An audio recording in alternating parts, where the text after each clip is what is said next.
Recording. Okay, hey guys. Oh no. Okay. Hey guys, it's Chelsea, and I'm gonna make a video that I was thinking about making for a long time now. But right now I was like, might as well do it. I have less than 2 weeks left in London, and I know a lot of people that are going to be studying abroad next fall and spring, and people who just want to study abroad in general.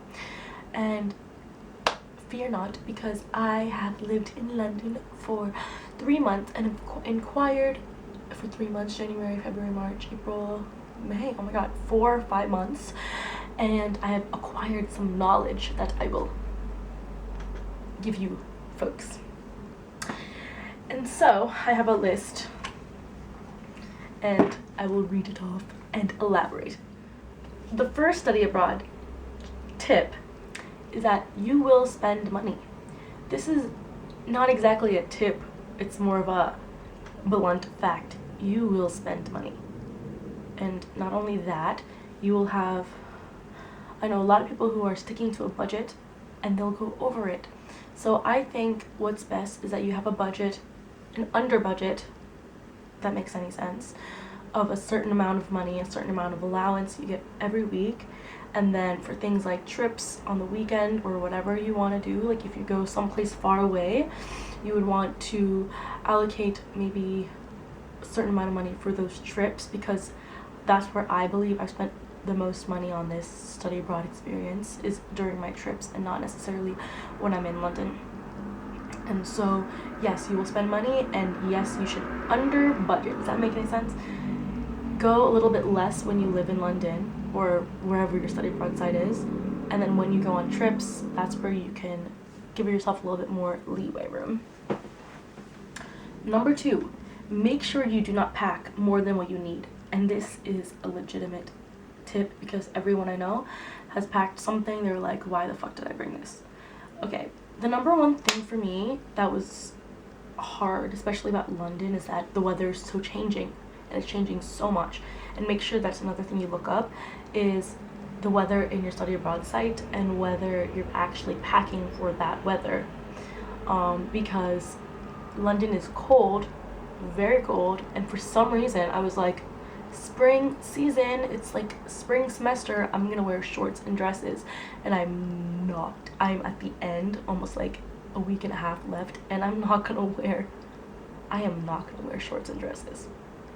It is cold. People are outside in their coats. Like, I'm not gonna wear a skirt or a dress or shorts anytime soon. So make sure you pack what you actually need. Also, shoes. Make sure you just bring the shoes that you know you're gonna use, because I have like many different kinds of sneakers, and all I ever wear is my Stan Smiths and my Converse, and I have running shoes.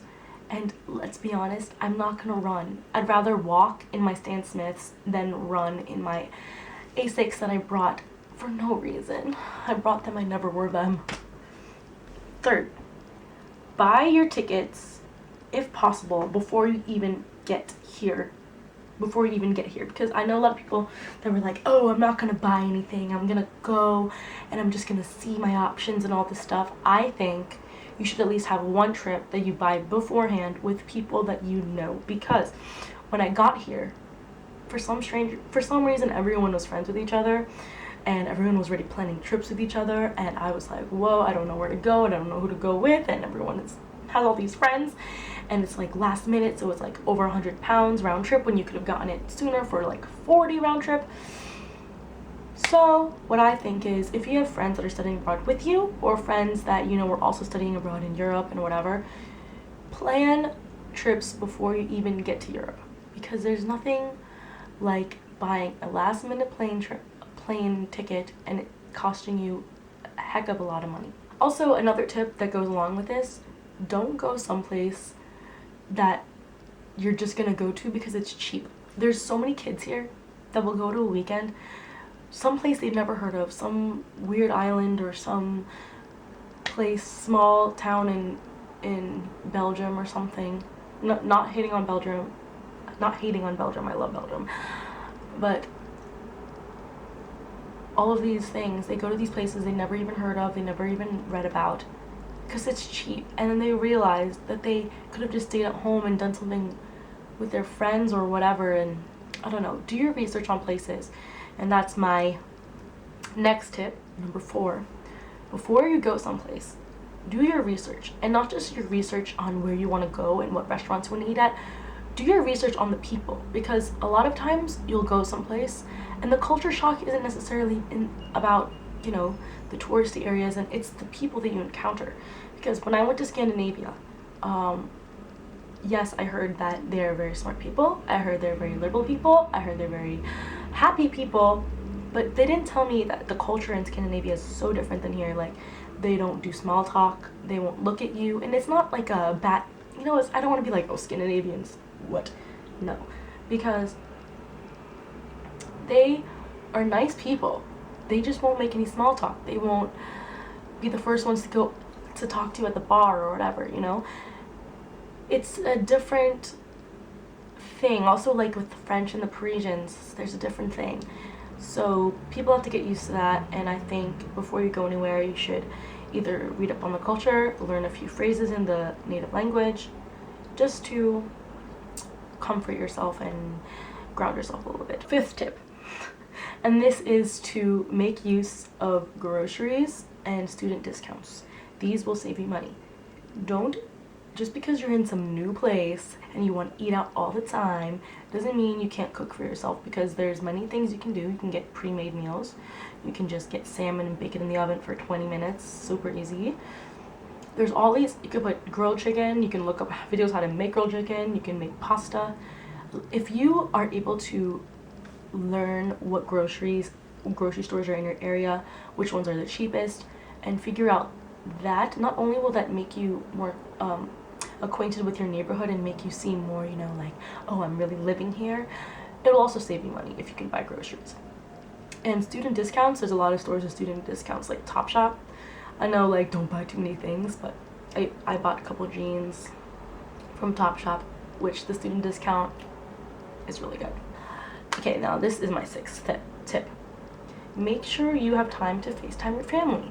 This sounds very stupid and trivial, but I promise you they will enjoy it, and you will be able to balance your homesickness, if you have any homesickness, with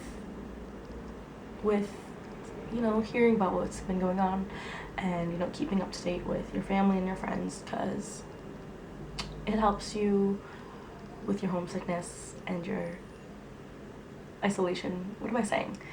Anyway, this ties in with my last tip, number 7. It's not all roses. Study abroad is not all peaches and cream. Is that the saying? It's literally highs and lows. You will feel, you will get sick. First of all, you will get sick when you get here. You will feel lonely. You will feel homesick. You'll feel like, oh, I have to restart and make new friends in the study abroad site. You'll feel like you miss your old clique, your old friends back at home. Me, it's not that much of a difference because I went to London instead of like Florence or Prague or something, but I know a lot of my friends had to readjust with the language and the language barrier, and that's hard. And it's hard because people post on Instagram and YouTube and Facebook, and they're like, oh, I'm living this fabulous life abroad in Europe, look at me, but they don't talk about the time they go to the restaurant and they have a miscommunication with the waiter, or they see something in the street and someone calls them a stupid American, whatever. This happens, and it's not all roses, and you have highs and lows, and you will miss your family and you will miss home. Ooh, that's just how it is, and it's not like what everyone makes it out to be on social media. And yeah, but overall, my experience with study abroad has been very positive, and I honestly really, really like London.